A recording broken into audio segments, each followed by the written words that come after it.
Hey fishers, pretty hot fishing report for you this week. Things are happening all over the place, except for Dartmouth, really struggling down there. We've mentioned that a few times and they're getting a little bit quieter. Still feeding on water daphne, I'm pretty sure of that at the moment, and that makes it really difficult. If you're going down there to troll a few fish, I certainly would use yellowing Tassie Devils. That'll cover the options. Excuse me, or bright blades or something of that nature. I think you'll find you get some good results doing that, but it's a bit of a struggle. Hume Weir, there seems to be more and more yellows coming out of it every day. It's becoming very consistent. Very happy with that. They're getting some real good redfin out of it, but not big numbers, and they're still catching cod. Don't forget, you have to release the cod. If you do hook a cod, don't pull it out of the water to take a photo. Just unhook it and just let him swim away, unless he's a monster fish that you've got to try and get him into the boat to catch. To unhook it, it's really hard sometimes, I know, but swim them up close to the bank's probably the best way to do it. If you swim them up to the bank, you should get some little bits of support under his stomach, and you should be able to get the hook out with any trouble at all. Same goes with big yellow belly. Don't hold them up, whatever you do. Getting some really good reports from the Murrumbidgee River. Absolutely fantastic.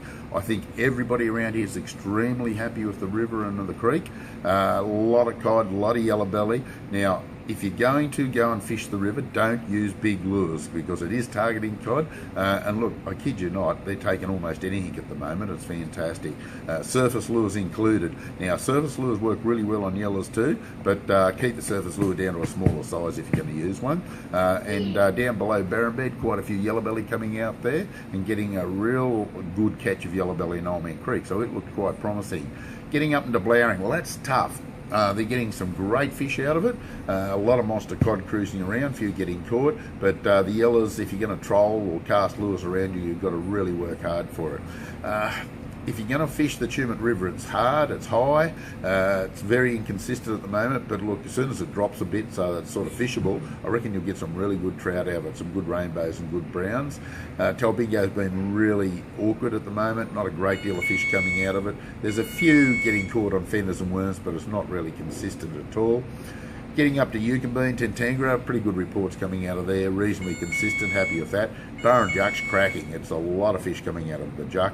Most of the fish are getting caught in the arms, up where the water temperature is 18 or better, so it's looking real promising there. Few out of the main basin, have a feeling that you'll see a lot of cod coming out of there when the season opens, so you can start using big lures then obviously. Trolling big spinnerbaits will probably cover the options pretty well. Most of the fish getting caught on lures are getting caught in less than 2 metres of water at the Juck at the moment.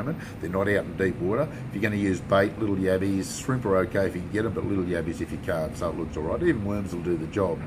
Burrendong, Windermere, cracking. They're all still fishing really well. So as you can see, we've got a lot of activity around us, and I reckon down the south coast the estuaries will start to fish well over the next couple of days again, so it looks real promising. This is the Compleat Anglers Fishing Report. We'll catch you next week.